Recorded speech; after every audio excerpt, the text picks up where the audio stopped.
We will continue with the topic of lipids. Today we are going to study about the vitamin D, that is the fat soluble vitamin. ये आपकी book में जो चार fat soluble vitamins हैं, that are vitamin A, D, E and K. ये सारे बहुत important है पेपर के पॉइंट ऑफ व्यू से. बाकी वाटर सॉल्युबल भी इंपॉर्टेंट है, लेकिन ये ज़्यादा इंपॉर्टेंट है. इनका लिखा भी ज़्यादा एक्सटेंसिव हुआ है और इनके इंपॉर्टेंट कॉन्सेप्ट्स है जो आपने अच्छी तरह से देख लेना है. तो वाइटामिन डी को स्टार्ट करते हैं.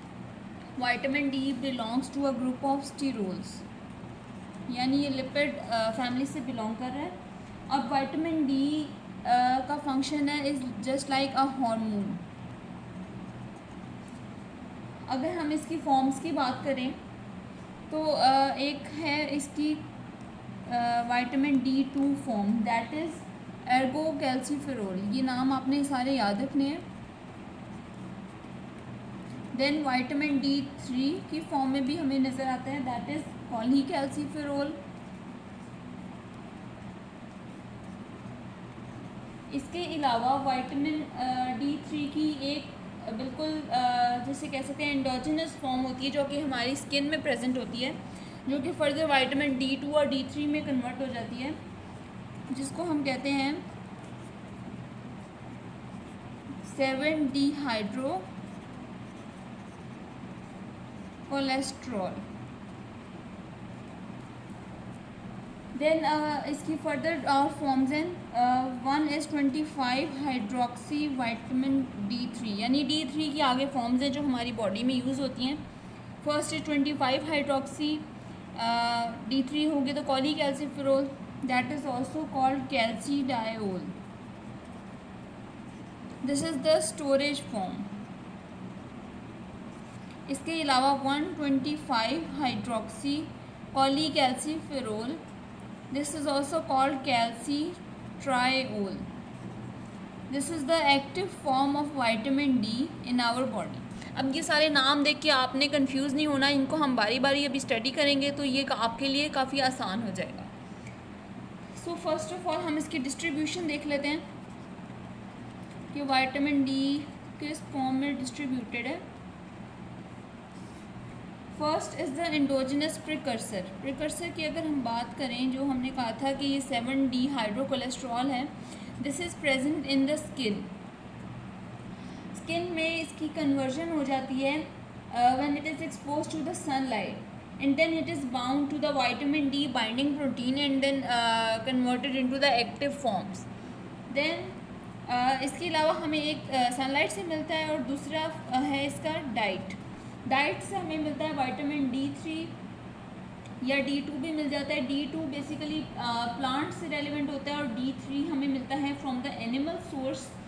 और इन दोनों में थोड़ा सा डिफरेंस है केमिकली, यानी कि इनके थोड़ा से फार्मूलाज में डिफरेंस आता है. That is an additional double bond and a methyl group that is present in the plant precursor या plant form of vitamin D. So ये कुछ फॉर्म्स थी वाइटामिन डी की. Now we will study about the metabolism. ये metabolism इसका बहुत आसान है, आपने बुक में देखे, घबराना नहीं है. ये बस थोड़ी सी इसकी बातें हम इसको देख लेते हैं. मेटाबॉलिज्म में क्या होता है कि first is the formation of 25 hydroxy polycalciferol. यहाँ हमने देखा कि डी थ्री पॉलीकैल्सीफेरोल है. फर्स्ट 25 पे हाइड्रोक्सिलेशन होती है, देन अगेन 1 पे हो जाती है तो 125 बन जाता है. तो फर्स्ट इज़ द 25 हाइड्रोक्सिलेशन. ये पहला स्टेप होता है लिवर में, यानी कि लिवर बहुत इंपॉर्टेंट है in the metabolism of vitamin D. Next is इसके लिए 25 हाइड्रोक्सिलेस एंजाइम होगा, दैट इज़ अंडरस्टूड. इसके अलावा 1 हाइड्रोक्सिलेशन है next step, that is carried out in the kidney. So kidney is the second important organ with regards to the metabolism of vitamin D. So हमने देखा कि 25 hydroxylation से ये completely active नहीं होता, बल्कि कैल्सीडायोल बन जाता है, जो हमने फॉर्म पहले पढ़ी थी. और जब कम्प्लीटली एक्टिव फॉर्म हमें मिलती है कैल्सीट्रायोल, जो कि किडनी में रिएक्शन के बाद बनती है और ये हमारी बॉडी में यूज़ होती है. हम वाइटामिन डी की यहाँ डाइट के अलावा थर्ड हम कह सकते हैं कि एक्सटर्नल सोर्स हो सकता है वाइटामिन डी का, यानी कि कैप्सूल्स की फॉर्म में हमें पिल्स की फॉर्म में मिल जाता है। विटामिन D3 उन लोगों को रेकमेंड किया जाता है जिनमें विटामिन D की कमी होती है। सो उस पर भी मुख्तलिफ फार्मूलेशंस आती हैं, अगर आप कभी गौर करें तो आपको या कैल्सीडायोल की फॉर्म में मिलता है, कैल्सीट्रायोल की फॉर्म में मिलता है। मतलब इससे हमें पता चलता है कि ये कितना एक्टिव है। यानी इसमें अब जिस पर्सन में लिवर का कोई मसला होगा, कोई लिवर की पैथोलॉजी चल रही है, उसमें हमने 25 हाइड्रोक्सीलेशन हम देख सकते हैं कि नहीं हो सकती, तो हम उसको 25 हाइड्रोक्सीलेटेड फॉर्म देना हमारे लिए ज़रूरी है, क्योंकि वो रिएक्शन जब ये नहीं कर पाएगा तो उसको कोई फ़ायदा नहीं है उन पिल्स का। देन अगर किसी के अंदर किडनी का प्रॉब्लम है, किडनी का कोई मसला चल रहा है, तो हम 1 हाइड्रोक्सीलेशन देख रहे हैं कि नहीं हो सकती, तो हम उसको 125 की फॉर्म में देंगे, यानी कि दिस फॉर्म 125 हाइड्रोक्सी कॉलीकैल्सीफेरोल, जिसके फॉर्म में उसका कोई फ़ायदा भी हो सके। अब हम कुछ फंक्शंस देख लेते हैं विटामिन डी के।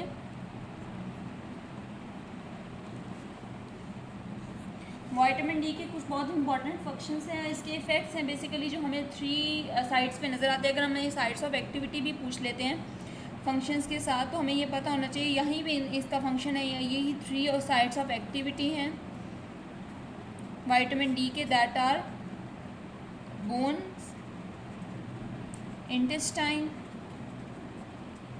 And the kidney. किडनी में इसकी मेटाबॉलिज्म भी है और इसका एक्शन भी है, दोनों चीज़ें आपको नज़र आएंगी। अब आपने ये देखना है कि विटामिन डी का एक मेन काम है, जब आप ये समझ लेंगे तो आपको ये सारी साइट्स के हिसाब से इसकी एक्टिविटी समझ आ जाएगी। It has to increase the calcium level in the blood, यानी कि इसने हाइपर कैल्सीमिया करवाना है और decrease the phosphate content of the blood. अब ये 2 चीज़ें किस तरह से अटेन हो रही हैं हमने वो देखना है। विटामिन D3 को हम दे रहे हैं बोन्स के लिए, अक्सर हमें फॉर्मुलेशंस हम क्यों दे रहे हैं कि ये हड्डियाँ कमज़ोर हैं, ये इसमें फ्रैक्चर्स हो रहे हैं, हम कहते हैं विटामिन D दे दें।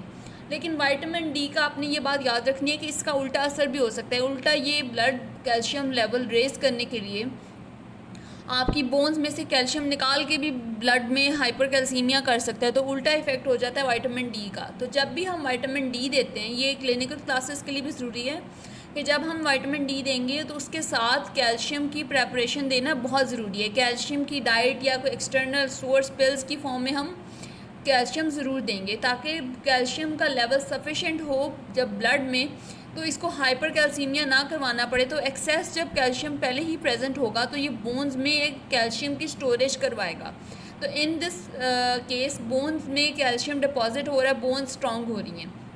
अगर हम कैल्शियम नहीं दे रहे बाहर से, विटामिन डी सिर्फ दे दिया है हमने किसी को, तो ये सारे एक्शंस तीनों साइड्स पे एक्टिविटी होगी इसकी और हाइपर कैल्सीमिया हमें नज़र आएगा, यानी कि बोन से भी कैल्शियम निकल कर चला जाएगा ब्लड में। इसको रिवाइंड करके देख लें, ये बहुत इंपॉर्टेंट बात है। बोन्स पे जितना एक्शन है विटामिन डी का, that is in the presence of parathyroid hormone. Parathyroid hormone की प्रेजेंस में क्या होगा कि vitamin D3 stimulates the mobilisation of calcium from the bones और in the presence of PTH। This results in the increase plasma level of calcium as well as phosphate. ये phosphate वाला rule थोड़ा सा हम कह देते हैं कि ये किडनी में ओबे होता है, यहाँ पे ब्लड में आप बोन्स और इंटेस्टाइन के लेवल पर देख रहे हैं कि ये दोनों का लेवल इंक्रीज़ हो रहा है। नेक्स्ट हम इसका फंक्शन देखते हैं इंटेस्टाइन पे। इंटेस्टाइन में ये क्या कर रहा है, इसने सारी बातें कैल्शियम की एब्जॉर्प्शन बढ़ानी है फ्रॉम द इंटेस्टाइन। तो यहाँ पे ये कैल बाइंडिन एक प्रोटीन है जिससे कैल्शियम की एब्जॉर्प्शन इंक्रीज़ होगी, यानी कैल्शियम को बाइंड कर ले आती है फ्रॉम द फूड कंटेंट, तो इसका एक्सप्रेशन इंक्रीज़ करा देगी ये। Third is the kidney. Kidney पे ये क्या करा रही है, increase in the calcium reabsorption या decrease excretion of calcium and increase excretion of phosphate. Kidney में लेन देन का हिसाब होता है कि अगर कैल्शियम एक्सेस रीअब्जॉर्ब करा रही है तो फॉस्फेट को एक्सेस देना पड़ेगा in the form of urine. So ये कुछ फंक्शंस थे विटामिन डी के। अब हम इसकी डिस्ट्रीब्यूशन यानी डाइट में देख लेते हैं कि डाइट में हमें ये किन चीज़ों में मिल रहा है, चूँकि हमने देखा कि ये लिपिड क्लास से बिलोंग कर रहा है। So this is found in fatty fish, cod liver oil बहुत इंपॉर्टेंट सोर्स है इसका। इसके अलावा अगर हम दूसरा एनिमल सोर्स देखें तो एग योक, देन कुछ इसके सोर्सेज हैं प्लांट्स के, लेकिन that is not such sufficient, यानी कि उससे आपकी रिक्वायरमेंट्स इतनी पूरी नहीं होती। मेजर ये सोर्सेज हैं fish, fatty fish cod liver oil is the most important source. अगर आपकी रिक्वायरमेंट देखी जाए that is 50 microgram to 20 microgram per day, ये हमारी डेली की रिक्वायरमेंट है। नेक्स्ट कुछ इंपॉर्टेंट बातें regarding vitamin D we will continue in the next part.